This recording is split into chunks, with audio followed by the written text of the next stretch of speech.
Hello everyone. Welcome back to our channel. It is an honor to have you with us once again. Today, we are going to take a deep dive into one of the most foundational and yet often overlooked aspects of Buddhist practice, the meaning of refuge, particularly the reverence embedded in the term two-footed honored one when we take refuge in the Buddha. This is not just a phrase from ancient scriptures. It encapsulates the profound respect and deep understanding that define the relationship between a true practitioner and the awakened one. So stay with us, because today's journey will not only enrich your knowledge, but also deepen your connection with the core of Buddhist practice. In today's video, we will explore what it truly means to take refuge in the Buddha, the significance of referring to the Buddha as the two-footed honored one, and how these teachings inspire reverence, discipline, and transformation in the lives of those who walk the path. To begin with, let's clarify the concept of the three refuges: Buddha, Dharma, and Sangha. These are the three jewels of Buddhism, the foundation upon which the spiritual journey is built. To take refuge means to entrust oneself to these three treasures for guidance, support, and protection. But this act is not one of blind surrender. It is a conscious commitment to walk the path of wisdom, compassion, and liberation. Taking refuge in the Buddha means recognizing him as our teacher, the one who has fully awakened to the truth, and who offers the example of what we ourselves can become. The Buddha is not worshipped as a god, but revered as the most awakened human being, a model of perfected wisdom and boundless compassion.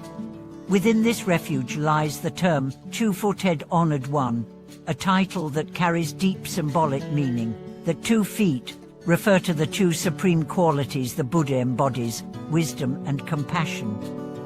These are not qualities one is born with by accident. They are cultivated through lifetimes of effort, perfected through the path of practice, and ultimately realized in full awakening. Wisdom is the ability to see things as they truly are, free from distortion, illusion, and self-centered projection. It is the insight into impermanence, interdependence, and the absence of an inherent self. Compassion, on the other hand, is the spontaneous response of the heart to the suffering of others, grounded not in sentimentality, but in the recognition of shared existence and interconnectedness. The Buddha, as the two-footed honored one, walks with equal strength in both qualities. He is not merely wise and detached, nor merely loving and kind. He integrates the full depth of knowing with the full warmth of caring. This integration is what makes him the ideal refuge. For practitioners, this symbol of the 2 feet serves as a constant reminder of the twin pillars upon which the path rests. In our own lives, we are called to develop both wisdom and compassion together. Wisdom without compassion can become cold and aloof. Compassion without wisdom can become sentimental and blind. Only by balancing both do we walk steadily on the path to awakening. When we take refuge in the Buddha, we are not only acknowledging his enlightenment, we are also expressing our aspiration to awaken ourselves. The act of refuge is a declaration: I see the Buddha's qualities, and I wish to cultivate them within myself. It is a vow to emulate his path, to study his teachings, to practice his methods, to live with integrity, mindfulness, and generosity. Reverencing for the Buddha is more than ritual. It is a way of aligning our minds and hearts with the highest ideal. By bowing before a statue or image of the Buddha, we are not bowing to stone or metal. We are bowing to the principle of awakening, honoring the potential within ourselves to transform ignorance into wisdom, fear into love, restlessness into peace. Historically, the title two-footed honored one has been used to distinguish the Buddha from worldly rulers and deities. Kings may have power, wealth, and armies, but they lack the supreme combination of insight and unconditional love. Deities may command awe, but they are still bound by karma and delusion. The Buddha, having overcome all defilement, has attained the highest state possible for any being. He is honored not because he demands worship, but because his life represents the fullest expression of human potential. Understanding this deepens our own practice. When we encounter difficulties, when the world is confusing, when we feel lost or hurt, we can recall the image of the Buddha walking with calm, unwavering steps. We remember that he too faced hardship, loss, and doubt, yet through perseverance and clarity, he transcended them. This memory becomes a source of strength, a call to rise and continue. In practical terms, taking refuge can be expressed through daily practices. Reciting the refuge vow, I take refuge in the Buddha, I take refuge in the Dharma, I take refuge in the Sangha. Each morning and evening sets the tone for a life centered on awakening. It affirms our orientation. We are not chasing after the transient pleasures of the world. We are walking a noble path. Revering the Buddha also means studying his life. By learning about Siddhartha Gautama's journey, his renunciation of palace life, his years of ascetic practice, his enlightenment under the Bodhi tree, and his tireless teaching, we find inspiration to live with simplicity, discipline, and purpose. The path he walked is not reserved for saints or monks. It is available to all parents, workers, students, elders.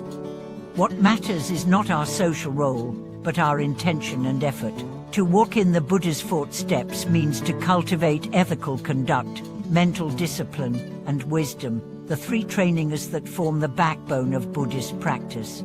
Within this path, respect for the two-footed honored ones nurtures humility. We recognize that we have much to learn, that we are shaped by delusions, that our actions have consequences. This humility is not self-denigration, but openness, the willingness to receive guidance, to be corrected, to grow.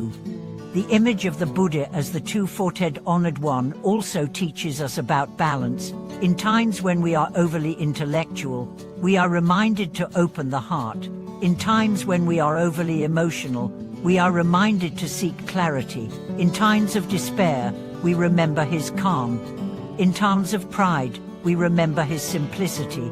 This balance is not static, it is dynamic and responsive. Just as a walker adjusts their steps based on terrain, a practitioner adapts their approach based on circumstances. The Buddha teaches us to remain flexible, grounded, and aware, walking the path without clinging to methods or identities. Taking refuge also connects us with the Sangha, the community of fellow practitioners. When we see others striving, struggling, and succeeding in practice, we feel less alone. The Buddha walked first, but we are not walking alone. Millions have followed, and millions continue. Together, we support one another, learn from one another, and reflect one another's light. In times of great difficulty, illness, grief, uncertainty, taking refuge provides a shelter for the heart. It reminds us that beneath all impermanence lies something stable, the possibility of awakening. This is not escapism, it is realism of the highest kind. It sees that nothing worldly can provide lasting peace, and so it turns to the ultimate, to wisdom, to love, to liberation. The reverence we feel for the Buddha, symbolized in the title, Two-Footed Honored One, is not separate from our daily lives. It informs how we speak, how we treat others, how we spend our time. It shapes our goals, our responses, our relationships. The more we revere awakening, the more we become instruments of awakening in the world. Thank you so much for watching this video. If the reflections on refuge and the two-footed honored ones have inspired you, please share your thoughts and experiences in the comments below. Let's support one another in walking this path of reverence, wisdom, and compassion. If you found today's content meaningful, please like, subscribe, and click the notification bell. Your support helps this community grow and thrive. See you next time.